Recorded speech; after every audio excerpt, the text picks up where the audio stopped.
Periodista, amigo, colega. Bienvenido, William. Gracias por estar con nosotros. Muchas gracias, buenos días. Buenos días, hermano. Gracias por estar con nosotros. Bueno, ayer fue el aniversario 21 de septiembre de 1956, 66 aniversario de la gesta de Rigoberto López Pérez, y no quería dejar de tocarlo con vos, ¿no? Y bueno, pedirte un comentario a propósito de esa gesta que marcó el principio del fin, como bien se conoció, y él mismo lo escribió en su carta a la madre, ¿verdad?, de la dinastía somocista, William.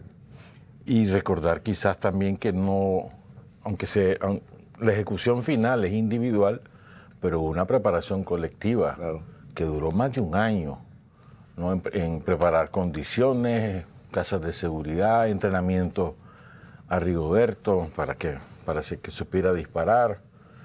Y creo que es importante también mencionar a todos los compañeros. Ahí tuvo un papel relevante Cornelio Silva, claro, que por cierto de La Libertad. Hecho un taleño, sí. ¿Verdad?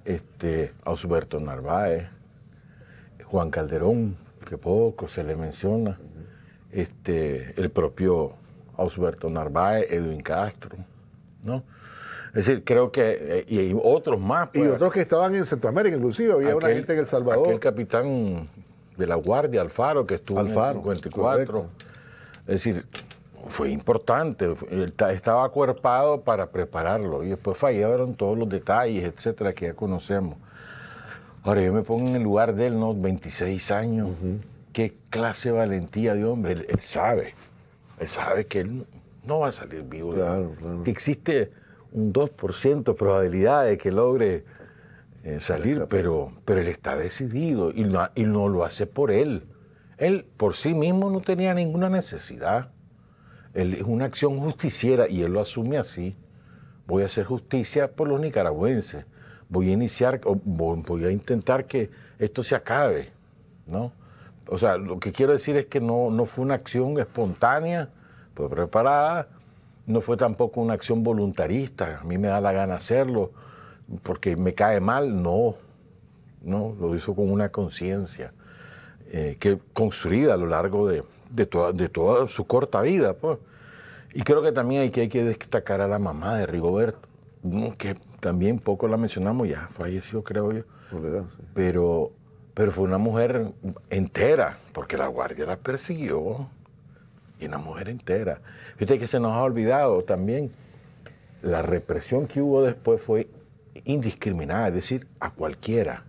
No sé si te has visto la foto del Parque Central de León, con las filas de hombres y las filas de mujeres, porque la ponían aparte, es que recogieron a todo mundo, en la manzana y de la propia fiesta.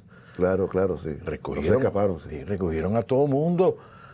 La mayoría la pusieron en libertad, pero ahí hubo torturados por gusto, masacrados, asesinados por el placer de asesinar. O sea, la rabia con la que actuaron los hijos del viejo, pues ¿cómo te dijera yo? Sin límite alguno, pues.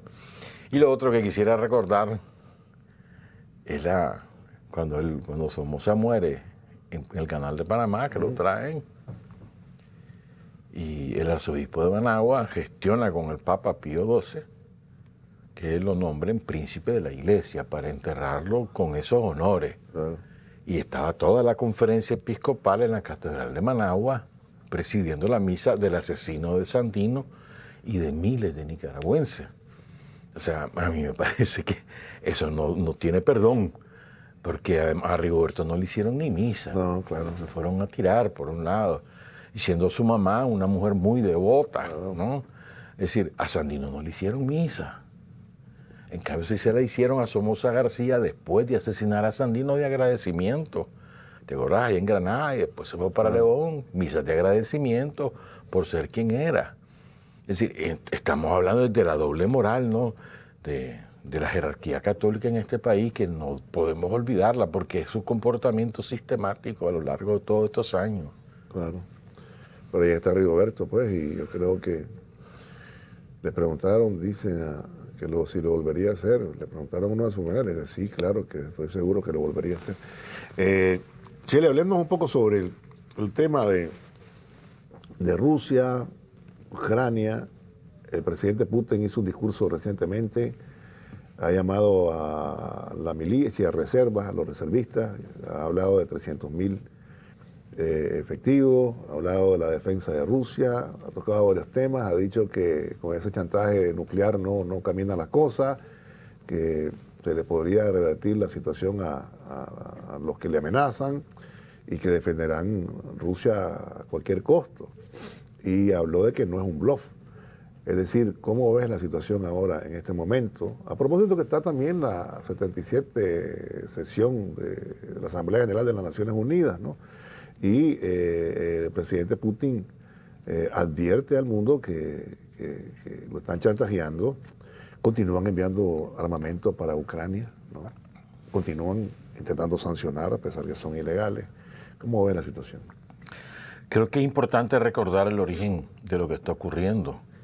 Todo esto empezó con un golpe de Estado en Ucrania contra un gobierno legítimamente constituido, un golpe de Estado que fue dirigido personalmente por la representante de Estados Unidos ante la OTAN en aquel momento, que se trasladó hasta Kiev, la capital de Ucrania, que es ahora la subsecretaria de Estado, y que fue la que dirigió ese golpe y además lo dirigió contra las opiniones de aquel momento de la Unión Europea. Hay una grabación famosa donde dice que se jodan los europeos, ¿verdad? Victoria Nuland. Entonces, ese golpe de Estado es el inicio de la guerra contra Rusia, que es 2014. Y después vienen, y además ahí había un movimiento legítimo, pues. Ucrania era casi una república federal. Y habían dos regiones que habían solicitado tener mayor autonomía, mayores capacidades de decisión, y lo que hicieron fue ocuparlas militarmente y empezar a asesinar a su gente. 14.000 muertos en 8 años, se dice rápido, pero es una verdadera masacre lo que ahí ocurrió. Destruyeron hospitales, asesinaron niños, obligaron a salir a 2 millones de seres humanos hacia Rusia. Y eso es lo que venía ocurriendo, esa guerra. Además lo hacían por ser de origen ruso y por hablar ruso. O sea, era un odio a esa raíz, ¿no? Y lo otro también es que recordemos que Ucrania es parte fundamental del surgimiento de Rusia histórica. Claro. Vos no podés explicar Rusia sin Ucrania. Lo que pasa es que en Ucrania, en los últimos 32 años, incluso un poco antes, Ucrania comenzó a ser objeto de un trabajo sistemático y a largo plazo de los servicios de inteligencia de la OTAN, especialmente el inglés y los norteamericanos, con el propósito precisamente de desprenderla de la Gran Rusia, en aquel tiempo la Unión Soviética, y luego de dirigirla en contra suya. Hicieron un proceso impresionante. Mira, después del golpe de Estado, introdujeron el neoliberalismo con toda su fuerza, despojaron al pueblo ucraniano de todos sus derechos sociales, de todo.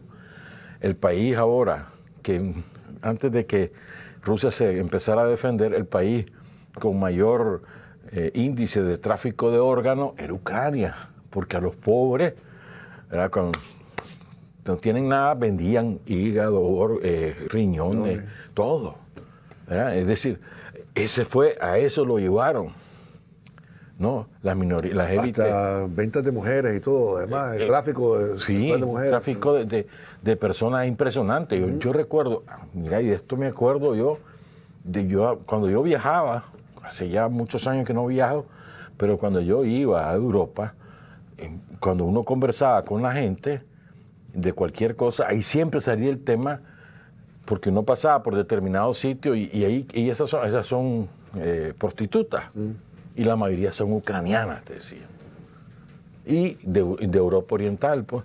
O sea, estamos hablando de que a ese pueblo lo sometieron a algo bárbaro. Esto es importante, a mí me parece, pues. Incluso privatizaron gran parte de las Fuerzas Armadas, la nazificaron, acordate, con el batallón Azov y los otros, ¿no? Que eran gente de afuera y les introdujeron criminales, auténticos criminales. Entonces, a mí me parece que es importante el contexto, ¿no? Y luego la lanzaron con odio contra Rusia, contra parte de sí mismo. sobre todo sobre las nuevas generaciones de ucranianos, totalmente despolitizados en ese sentido, es decir, sin información general de nada más que el odio. Sembraron odio y odio y odio y odio, y ahí está el resultado. Entonces, cuando Rusia decía, hombre, hasta aquí no más, porque Rusia percibe de que ya van más allá, que lo que están haciendo es preparando condiciones para lanzar un ataque contra su propio territorio y además un ataque nuclear, que lo advierte Vladimir Putin en el primer discurso del 22 de febrero, ¿no? Desde entonces, y además ya se sabía que venía el plan para ocupar el resto del territorio después que se declaran independientes la República de Luhansk y la República de Donetsk.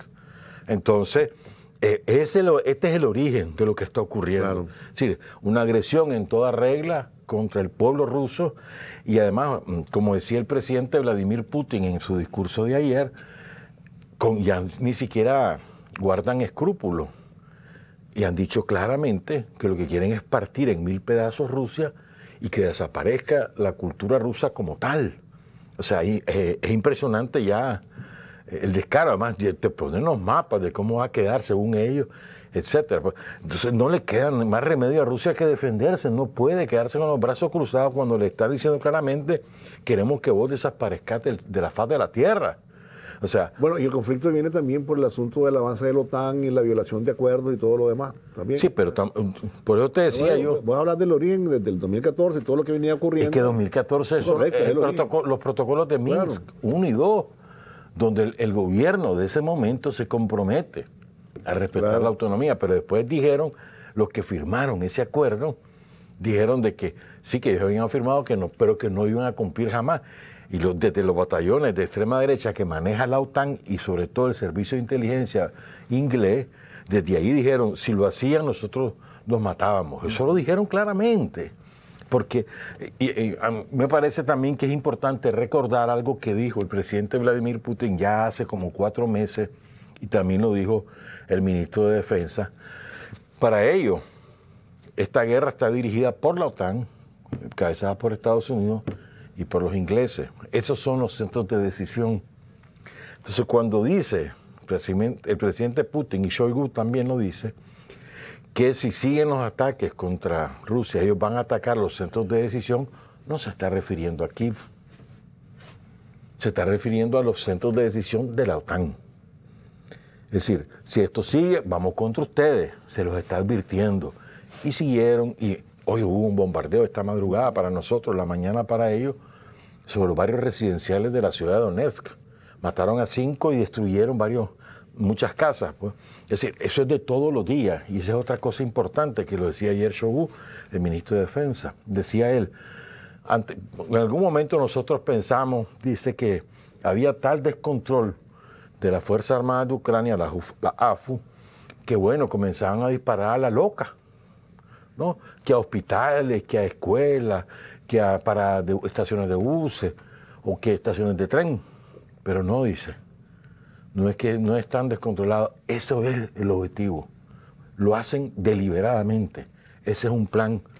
O sea, mira cómo lo que está ocurriendo, pues. O sea, deliberadamente la OTAN, Estados Unidos, los servicios de inteligencia de Estados Unidos y Gran Bretaña, deliberadamente han decidido asesinar a la población civil. Esto es impresentable, hermano. Y aquí viene cualquiera a decirte, hablar, se hace la agresión de Rusia, la invasión de... Por favor, hombre, hay que por lo menos tener un equilibrio. O sea, esta guerra no comenzó ahora, ya tiene más de 8 años de haber empezado, y lo que está haciendo Rusia es defenderse, y es legítimo el que defiende. Y creo que, voy a decir algo más, pues, a mí me parece que la acción de Rusia defiende a la humanidad, porque al ritmo que íbamos, si atacaban a Rusia con bombas atómicas, que era lo probable, si Rusia no se movía, Rusia no se iba a quedar sola, no se iba a quedar de brazos cruzados, iba a responder igual. Aquí estaríamos en una hecatombe nuclear. Y eso fue lo que evitó la decisión del presidente Vladimir Putin. O sea, de paso nos está defendiendo a todos. Estamos en un momento muy difícil. Claro. Porque las decisiones que ha tomado Putin para defender a Rusia son drásticas y les ha advertido mira, no estén jugando con nosotros y no me estén bloqueando.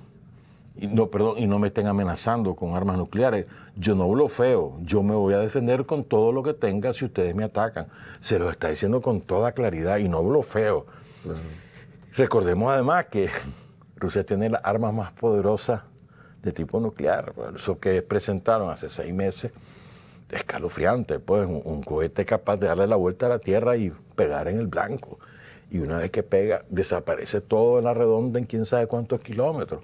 Por ejemplo, es capaz de destruir Londres con uno solo, o París, o Washington, o New York. Es decir, tienen que pensarla, pues, pero van escalando con la esperanza, o con la, quién sabe qué cálculo hacen, de desgastar el poder del presidente Putin, de desgastar la composición de la Fuerza Armada y que por ahí, por abrir su quinta columna, pues esa es la única explicación que yo me doy para que sigan en este proceso. Y una última cosa, que he hablado demasiado. No, tranquilo. Una última cosa, recordemos que en abril, si mal no recuerdo, en abril, en Estambul hubo 2 reuniones entre Rusia y Ucrania, representantes de los 2 presidentes, mediadas por el presidente de Turquía. Correcto. Y que al final de la segunda reunión hubo acuerdos. Los aceptó Ucrania. Y tardaron más en salir de la reunión que en que Boris Johnson, en aquel momento primer ministro de Gran Bretaña, y Biden le dieran la orden a Zelensky que no firmara. Que si firmaba eso le costaba la vida. Y así fue. Al día siguiente se acabó. Es decir, porque la voluntad del imperialismo norteamericano y del imperialismo europeo es destruir, o sea, utilizar Ucrania como punta de lanza contra Rusia y no le importa que eso se destruya, no les interesa. De hecho, ahorita Ucrania es un país limosnero, vive de lo que le da la OTAN. Que no es poco, ¿verdad? Porque le ha tirado plata. Sí. Pero eso no solo lo de las armas, ¿no? Que claro. Dame, porque no tengo para pagar empleados públicos. Entonces le dan $4.000 millones mensuales para que pague empleados públicos, para que mantenga en funcionamiento mínimo la economía. Es decir, es un país sin soberanía, sin autodeterminación y con un payaso de presidente que ha llevado a su pueblo a este destino. Pues. Literalmente se dedicaba a eso. Ahora, se está planteando también referéndum en esas zonas que están bajo el control de Rusia. Posiblemente también fuerzas de Rusia, ¿verdad?, vayan a reforzar las posiciones ahí y se está planteando referéndum, Chile. Sí, entre mañana y el 27 se hacen los referéndums para que los pueblos de Luhansk, de Donetsk, de Kherson, de Zaporín, decidan si quieren sumarse a la Federación Rusa. Sí. Pero además ya se prepararon las condiciones porque ya el Parlamento, la Duma estatal de la Federación Rusa ha dicho, bueno, si ustedes quieren, bienvenidos sean. Y ya está el marco jurídico preparado para incorporar a estas regiones. Una vez que eso ocurra, que va a ser dentro de una semana, digamos, o sea, para el 27 concluye esto, muy probablemente habrá un voto favorable y quizás 3 días más para culminar los asuntos jurídicos. Entonces, una vez que esto ocurra, Rusia puede emplazar en todas esas regiones armamento nuclear, bases militares, trasladar sus fuerzas armadas, entrenar a las milicias locales y a los ejércitos locales que en condiciones muy precarias han sido una resistencia partisana, ¿no?, contra el nazismo. Pues entonces ahora van a tener la posibilidad de profesionalizarse, pero aquí cambian totalmente las cosas y podrán defender Crimea con armamento nuclear al lado. O sea, ya esto cambia el escenario y lo vuelve irreversible. Hay que recordar también que en Ucrania estaban instalados armamento nuclear considerable cuando la extinta Unión de Repúblicas Socialistas Soviéticas fueron entregados a Rusia antes de que se les permitiera, creo que con un acuerdo de Boris Yeltsin. Vamos a ir a la pausa. ¿Qué pasaría luego de la anexión de estos territorios a Rusia? Vamos a la pausa, ya regresamos. Es posible, aún con esa incorporación de estos territorios, luego del referéndum y cumplidos los aspectos jurídicos que mencionaba, no van a cesar los de la OTAN, seguro. Che. No, para nada. Pues para nada, esta guerra va para largo. Va para largo, sí. Por cierto, mirá cómo es, ¿no? Nosotros los demócratas, dicen los yanquis, dicen los ingleses, los franceses, los alemanes, que nos dan lecciones. Y la primera medida que tomaron ellos cuando toma la decisión Rusia de defenderse, ¿cuál fue? Clausurar todas las señales de los medios de comunicación rusos para Europa para Europa.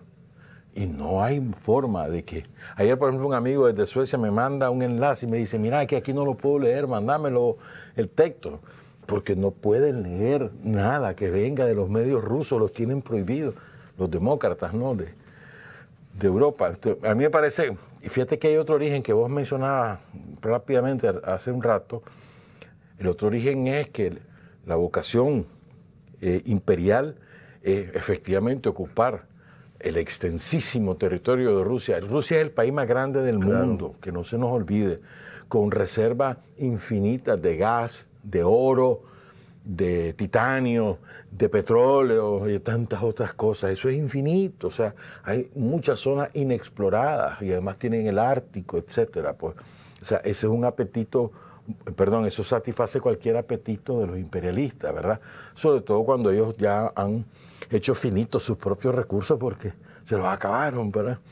Entonces, la aspiración de ocupar Rusia no es de ahora, viene desde Pedro el Grande, hace 2 siglos, que Pedro el Grande los puso en su lugar, y después todo lo que pasó en el siglo XVIII, en el siglo XIX y en el siglo XX con el gran triunfo de Lenin y el Partido de los Obreros y Campesinos bolcheviques, ¿no? Que restituye, que además inaugura la unidad de todos esos pueblos como pueblos, que es una maravilla. Y recordemos que ahí empieza una agresión, la guerra civil que se desata en la Unión Soviética, la financia Gran Bretaña y Alemania, después de la Primera Guerra Mundial. Y le lanzan una agresión salvaje, duró 4 años esa guerra civil, los guardias blancos famosos, que también se nos olvida. O sea, aquí ha habido una vocación de destruir Rusia desde siempre. Y después, Hitler es un parto del imperialismo. O sea, eso no es que un hombre loco, un loco. No. Quien financió a Hitler fueron los banqueros británicos. Eso está probado. Antes que formara el gran ejército nazi, ellos lo financiaron con la idea de que se lanzara contra la Unión Soviética. Cuando aquel se les viene encima, es que, espérate, ya viene contra nosotros. Y entonces comienzan a atacar a Hitler, pero hasta el 41 ellos están financiando a Hitler. Las llantas, las piezas de los tanques, todo eso lo suministraron Estados Unidos. Y luego también se prepiaron con todo lo que los nazis le quitan a los judíos y se los robaron. Los banqueros británicos, los banqueros suizos, esos que se las pican de muy honrados, y los banqueros norteamericanos. O sea, es importante tener el contexto histórico. Napoleón, ¿qué es lo que quiso hacer? Tomarse Rusia y fue derrotado. Y todo el que se ha querido meter a Rusia termina siendo derrotado. Eso en términos históricos es importante tomarlo en cuenta. Y además, la gran victoria de Stalin, que para mí sin Stalin no hay victoria. Sí. Y no existiríamos, hermano, porque ese hombre, la visión, la capacidad estratégica que tuvo es incomparable. Pero bueno, termino pues. Pero recordemos, la gran victoria de la Segunda Guerra Mundial es del Ejército Rojo y del pueblo soviético, que puso 29 millones de vidas. Claro. Y esto lo han querido extirpar.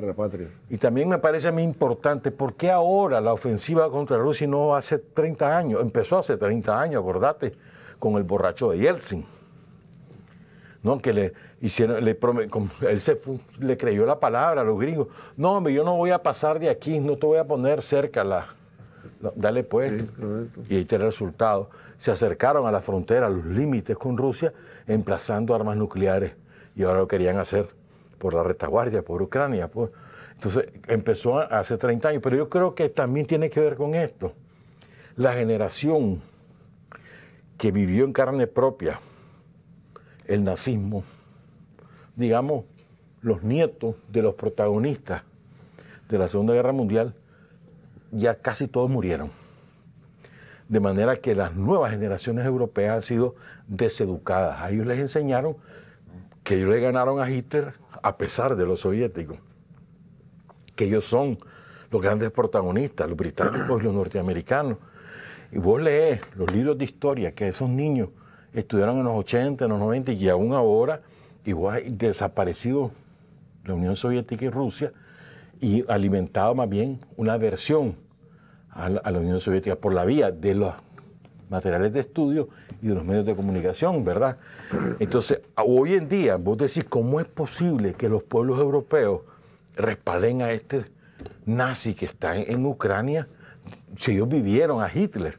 Pues porque no lo saben. No tienen información, porque las nuevas generaciones están totalmente deseducadas. Vos tenés solo las antiguas y son de las generaciones actuales en Europa, sobre todo las de más de 60 años, generalmente están culturalmente formadas. El resto no, hermano. Entonces tienen a la opinión pública adormecida, embrutecida. Ya empezó alguna rebelión en Austria, en el propio Alemania, empezó. Pero uno dice, ¿cómo es posible que los pueblos europeos que parieron la Revolución Francesa, pues, que parieron a los partisanos en Italia, ¿cómo es posible que ocurra esto? Bueno, es que hay un cambio generacional que extirparon, castraron la historia para tener este resultado, ¿no?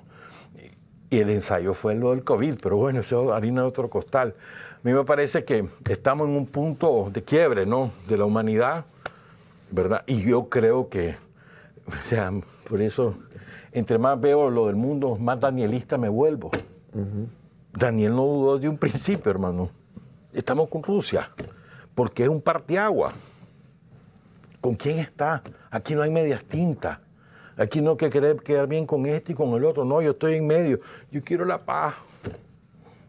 Bueno, muchos piden la paz, pero envían armas. Ajá. No, pero también, y además, pues, o sea, en América Latina, decir, bueno, yo quiero sí, la paz. Bueno, si querés la paz, tenés que defender al quien tiene la razón. Vos no podés quedar en medio entre el que tiene la razón y el que no la tiene. El que ha propiciado la situación y el que ha sido víctima. Tenés que tomar partido. Esta no es hora de estar neutrales, hermano. Hay que tomar partido, en mi opinión, pues. Y hay otro asunto, Chele, que comienzan a especular. Entonces, hasta pareciera un juego macabro, ¿no? Tantas bajas, vean, esto, nosotros tenemos menos, el otro tiene... O sea, estamos hablando de seres humanos y todo lo demás, y entonces, no, este tiene más bajas, le hemos causado tanto, está retrocediendo. Además, te venden cosas, sí, o sea, pura mentira. Ahorita... Y montaron un teatro para supuestamente fosas comunes. Sí, correcto. Y un teatro armado por los especialistas, los cineastas del Servicio de Inteligencia de Estados Unidos y de Gran Bretaña. Eso está probado, como se probó con la famosa Bucha, ¿te acordás? Y después se probó y los mismos medios británicos no tuvieron más remedio que aceptar lo que eso había sido un montaje. Es igual ahora. O te voy a decir otro ejemplo.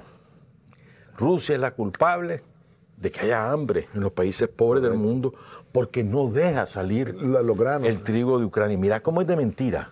Rusia exporta 5 veces más que lo que exporta Ucrania. 10 veces más que lo que exporta Ucrania históricamente en trigo y demás alimentos. 1, 2. Hasta hace un mes habían salido creo que 84 buques con grano de los puertos ucranianos después del acuerdo por la vía de Turquía. ¿Sabes cuántos fueron a los países africanos? De esos 84, 6. El resto a los países europeos. Es decir, no es cierto que ellos están procurando que los países pobres tengan trigo. Lo que están procurando es ellos tener trigo. O sea, es increíble, pero te venden que Rusia es la culpable, pues, de que el mundo esté padeciendo hambre. Y a ver, el petróleo comenzó a subir con la guerra contra Rusia. Pues ya sabemos que no. La inflación en Estados Unidos empezó con la guerra contra Rusia. No, hermano, si ya al cerrar 2021 ya está en 8% la inflación en Estados Unidos. O sea, ellos tienen problemas estructurales y ahora buscan un gran culpable. Lo mismo pasa en Europa. Ahora, a mí me impresiona, una última cosa, a mí me impresiona, fíjate, Alberto, decíamos antes lo de las nuevas generaciones. Bueno, todavía hay algunos nietos que ahora son primeros ministros en Alemania, ¿verdad? Claro. Y también o cancilleres en Canadá o canciller ahí en Gran Bretaña. Pero te voy a decir, a mí me sorprende, ¿verdad?, cómo Alemania no puede tener la capacidad de advertir que el propósito final de Estados Unidos, o perdón, de Gran Bretaña en este caso, es destruir la relación de colaboración económica o de ventajas económicas comunes entre Alemania y Rusia, porque nunca han querido que Alemania y Rusia tengan trabajo común, unidad comercial, lo que sea, no unidad en el sentido estructural, sino comercio, etcétera, que se lleven bien nunca. La Primera Guerra Mundial fue así, la Segunda Guerra Mundial fue así, y hoy otra vez. Es decir, si Alemania y Rusia se entendieran, los que sufren son todas las minorías opulentas del resto de Europa y Estados Unidos. ¿Cómo no es posible que lo adviertan? Que les están destruyendo la economía. Ahorita viene el invierno y van a tener gravísimos problemas. Se va a paralizar la industria alemana. ¿Cómo es posible que no lo vean? Porque hay intereses de otro tipo que no los conocemos. De las élites en Alemania y en toda Europa que ya están atados con la otra élite. Y eso ya es un plan deliberado. O sea, Europa, ¿cuál es la gran víctima de toda esta guerra? Europa. Europa ha demostrado que no tiene ni siquiera capacidad de pensar. Todas las élites europeas se sometieron a Estados Unidos. Ya no podés hablar de Estados Unidos y la Unión Europea. Y se trata de Estados Unidos y el Ministerio de Asuntos Europeos que tiene sede en Londres, nada más. Claro. Hablando ahora de la 77ª periodo de sesiones de las Naciones Unidas, la Asamblea General de las Naciones Unidas, hemos visto desfilar ahí algunos mandatarios, inclusive unos de América Latina. Bueno, discursos dispersos, también el secretario general Guterres ha pintado un panorama casi de precipicio para la humanidad. Se dice impotente ante la situación que está ocurriendo. Y bueno, ese organismo como que ya no sirve para mucho o no sirve para nada. O sea, no. ¿Qué te parece? Tiene muchos años. ¿Te acordás cómo lo denunciaba el padre Miguel de Contes? Sí, claro. Hizo aquella famosa propuesta, además. Pero bueno, a mí me parece que el gran problema que de todos los presidentes de América Latina, por lo menos, y de otros, pues, pero bueno, América Latina, es que todos denuncian los efectos y nadie se atreve a hablar de las causas, con excepción de Cuba, que de alguna manera mencionó algunas de las causas, pues, no con tanta fuerza como antes, pues, pero lo hizo. Y te digo, vos oís hablar a Fernández, oís hablar a Castillo, a Petro, a mismo Bukele, y parece que, o sea, que todos los que hablan es, mirá, se están portando mal con nosotros, pórtense bien. No, y digo, si esto no es de pedir, es de luchar. De exigirse. Y de luchar, y de no cansarse en esa lucha. Pero la perspectiva que ellos tienen es otra manera, pues. A ver, ¿quién habla de los problemas de fondo? ¿Cuál es el gran problema de fondo que tiene la humanidad en este momento, creo yo? El sistema capitalista, hermano. Ha destruido los recursos naturales, ha destruido la humanidad, ha lanzado a la pobreza extrema a 4.000 millones de seres humanos, 4.000 millones de seres humanos, 800 millones de los cuales están muriendo de hambre. Y el culpable es el sistema imperialista. Esa es la causa de nuestros males. Hay que destruir el sistema imperialista. Pero nadie se atreve de esos presidentes a decirlo claramente. ¿Quién es el culpable de la destrucción de las Amazonas? Es el pueblo colombiano. Ni siquiera puedes decir solo las élites colombianas, porque es que hay el gran capital extranjero, es el que propicia eso. ¿Quién es el culpable de la droga en el mundo? Estados Unidos. ¿Quién es el culpable del tráfico de armas en el mundo? Estados Unidos. ¿Quién es el culpable del tráfico de seres humanos en el mundo? Estados Unidos. ¿Quién es el culpable de que se propicie la corrupción a nivel estructural en todo el mundo? Estados Unidos. Para que sus empresas ganen dinero, extienden la corrupción como sistema de gobierno. Es decir, y así pero nadie se atreve a decirlo. Vos escuchás a Petro, bueno, sí, bonito el discurso lírico, ¿no? Como me decía una amiga ayer, pero ¿cuáles son las causas de lo que viví? Esos son los problemas de Colombia. La Amazonas es el problema de Colombia. Porque te decía, bueno, que mira, que la hoja de coca, que está bien, pues, pero esos son los problemas de Colombia. El problema de Colombia es difícil, es un país ocupado. 26 bases militares de Estados Unidos no tienen capacidad de tomar decisiones por sí mismos. Es un país que además le ha hecho la guerra a sus campesinos. O sea, después te vas a Argentina, lo mismo, a ver la deuda. Pues, pero ¿quién es el responsable de la deuda? ¿Quién le ha hecho lo que le hicieron a Argentina? O a Chile. El pobre, me dio lástima ese señor, pues. Bueno, él dice, yo soy la onda, pues. Pero da lástima porque lo mismo, hablando como que si los problemas del mundo es resolver de que vos votés y que todos votemos. Ese no es el problema del mundo.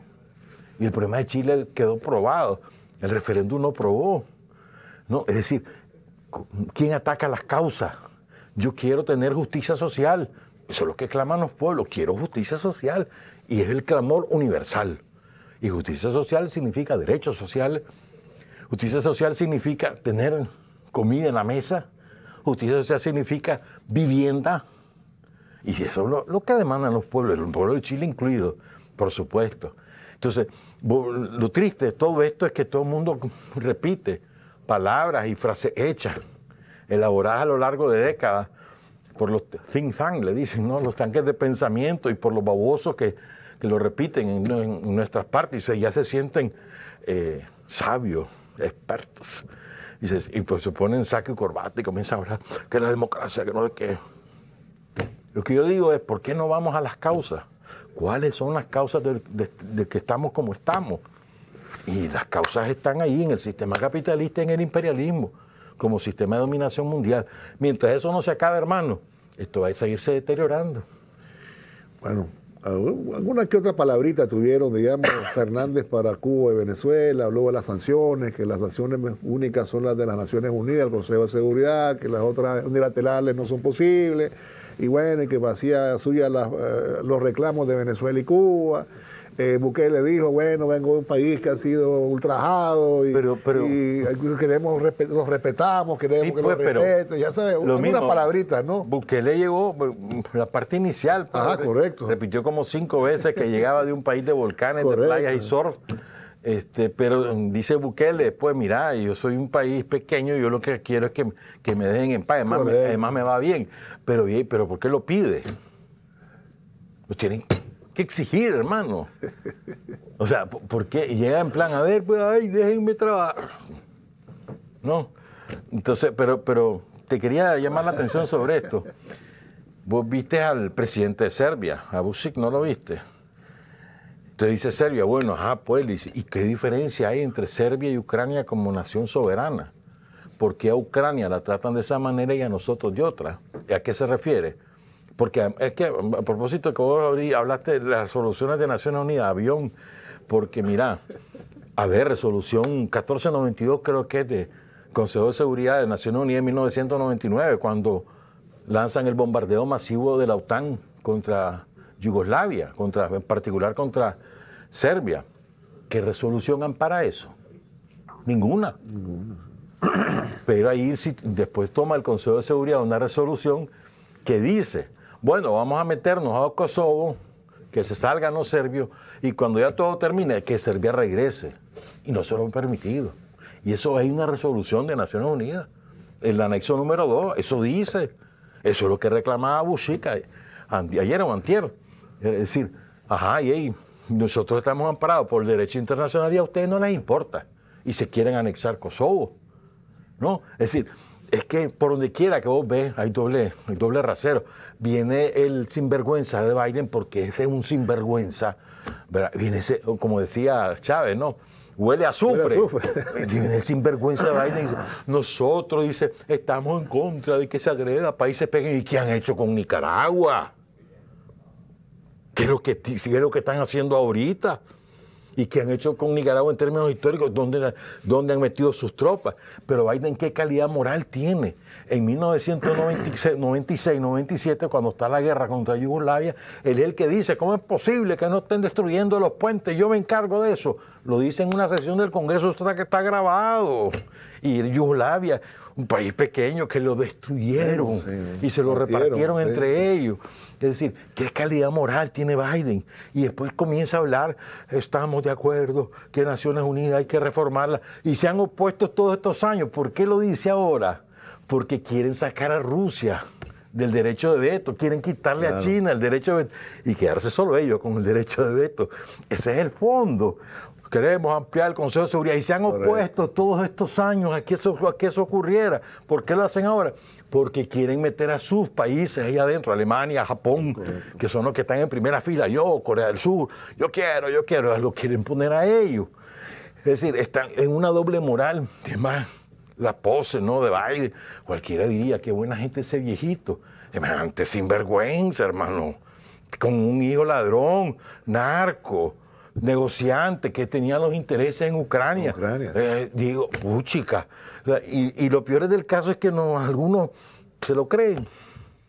O sea, no escarban un poquito a ver quién es.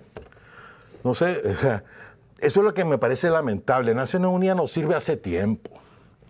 Fíjate que el otro día López Obrador lo decía con claridad, dice, un montón de organismos que no sirven para nada. Una gran burocracia, dice. Y eso es verdad, hermano. Tener un gran aparato, parásito, que ganan muy bien. Sí, claro. Ser funcionario de Naciones Unidas, te sacaste la lotería. Deberías de buscar vos uno allí, te sacas la lotería y te compras 5 casas aquí en Nicaragua, hermano. Si quieres te ganas $10,000 con un plan de pensión salvaje, te pagan gastos de representación, te pagan solo pura burocracia, haciendo planes.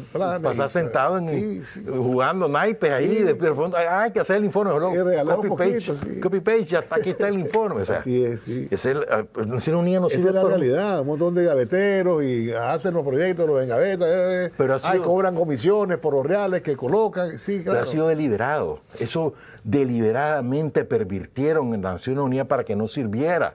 Eso fue un plan ejecutado a lo largo de décadas, ejecutado por Estados Unidos y los europeos, para que no sirviera, para que ellos tuvieran manos libres para hacer lo que les da la gana. Y ahí está, y ahora no sirve para nada, para nadie, a nadie le sirve Naciones Unidas.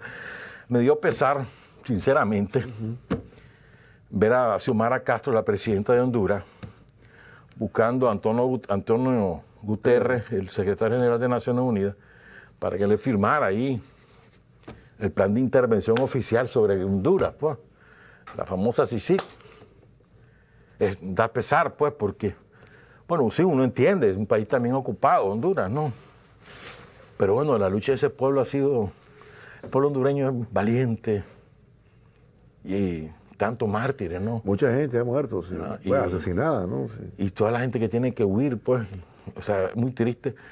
Pero creo que ese pueblo estaría dispuesto, va pues a sacudirse la tutela norteamericana, pues, pero bueno, vos ves eso legalizando ya, ¿no? La intervención de Estados Unidos por la vía de Naciones Unidas, que es lo que hicieron en Guatemala.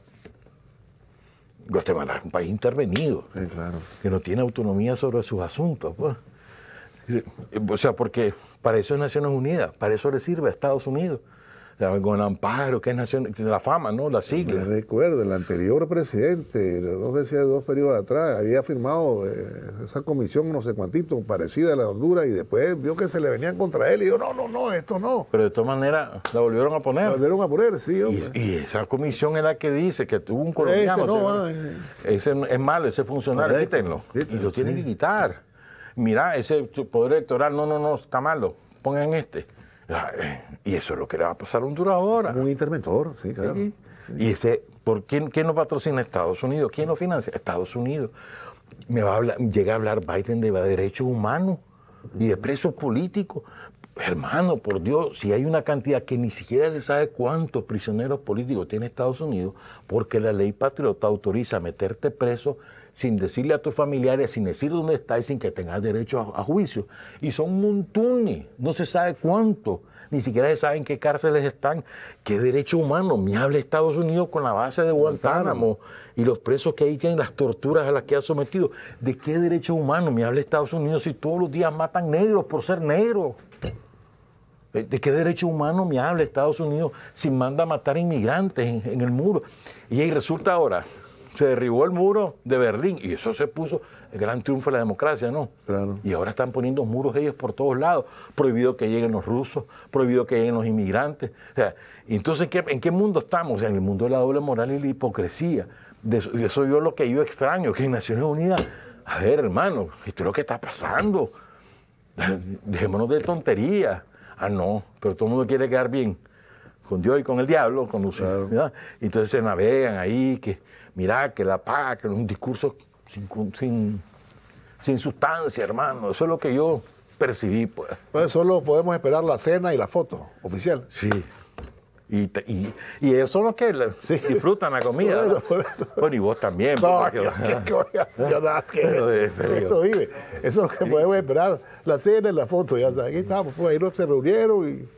Y ella salía en grande, pues yo estuve en Naciones Unidas, yo hablé en Naciones Unidas.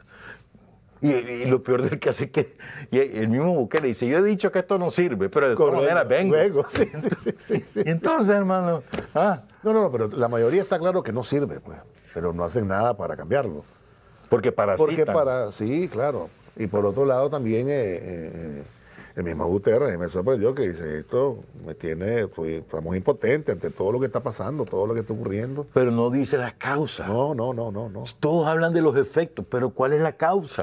¿Por qué Guterres no denuncia la actitud de Estados Unidos, de Gran Bretaña? Sabe que depende de ellos, si no se lo mandan a matar, sí, como han mandado. vuelan. A ver, Estados Unidos no ha mandado a matar a todo el que denuncia el sistema desde adentro, lo mandan a matar. ¿Te acordás los dos periodistas que denunciaron el Contragate? Sí, claro. O sea, el financiamiento de Estados Unidos para la compra de armas, la contrarrevolución con el resultado del narcotráfico. Lo denunciaron dos periodistas, los dos fueron asesinados. El que levanta la voz lo mandan a matar, esa es la realidad. Y ese es Estados Unidos, lo que pasa es que es la gran fama, ¿no? Claro. Ellos, ¿por qué? Porque se controlan el sistema de propaganda mundial. Y entre ellos se matan también, mataron a dos Kennedy, mataron también al luchador del... antirracial. Y son descarados, dice, qué barbaridad, Rusia, Putin, que nos amenaza con la bomba atómica. ¿Quién es el único país en el mundo que ha lanzado la bomba atómica? Y la hizo por deporte, para probar, es verídico. Ya Japón se había rendido, ya el emperador había abdicado, pero como venganza y como deporte vamos a probar que... ¿Qué resulta de esto? Tiraron dos bombas, destruyeron dos ciudades. ¿Quién lo hizo? Fue Harry Truman, el presidente de Estados Unidos. Eso no ha sido Rusia, no ha sido ningún país socialista, no ha sido China. Y mira, y las amenazas contra China es de todos los días, hermano. Sí, las bombas tienen nombres tiernos, ¿no? Y entonces quieren cercar a China, quieren cercar a Rusia. Utilizan a Pakistán, que lo tiene un costado China y lo tiene un costado Rusia, y los echan a pelear con la India. Los dos tienen armas nucleares. El colmo de Boric, ¿no? El pueblo palestino debe tener, y al final dice, y Israel tiene derecho a su frontera. No, es que son unos descaros por derecho. Pero bueno, lo que pasa es que nos dejamos apantallar, pero no, hay que escarbar, un poquito nada más, pues, y vas a ver. No, la verdad es que hace mucho, como decir, no sirve para nada. Si no, recordemos el cuento aquel de Estados Unidos con las armas de destrucción masiva. El Consejo de Seguridad le dijo que no. Y no le importó a Estados Unidos. Se fue y a la guerra. Y además era mentira. Para todo el país mató. Y era mentira. Y después se demuestra que es mentira. Pero... Ni disculpa pidió. ¿Y quién? ¿Qué? O si no, lo que acaban de hacer con Afganistán, Alberto. Los derrotan. Tienen que salir en guinda. Y se llevaron todas las reservas en oro de Afganistán y dicen que no se las van a devolver. 40 mil millones de dólares en oro. Y el pueblo de afgano muriéndose de hambre después de esa guerra. O lo que le han hecho a Venezuela con el oro, no se lo está robando. Claro. La reina, se lo están robando. ¿No? Y ellos mismos, Gran Bretaña, ya no reconoce al payaso como presidente, y de todas maneras los tribunales se roban el oro de Venezuela. Pero es que eso lo hicieron en Libia, ¿te acordás? Sí, 300 mil millones de dólares en reservas depositados por el Estado de Libia en bancos de Italia, de Suiza, de Francia. y de Inglaterra, y se los robaron, porque esa es la cultura del saqueo, que es lo que han hecho con todos los países, por la vía legales o ilegales, pero siempre ha sido así. ¿Te acordás?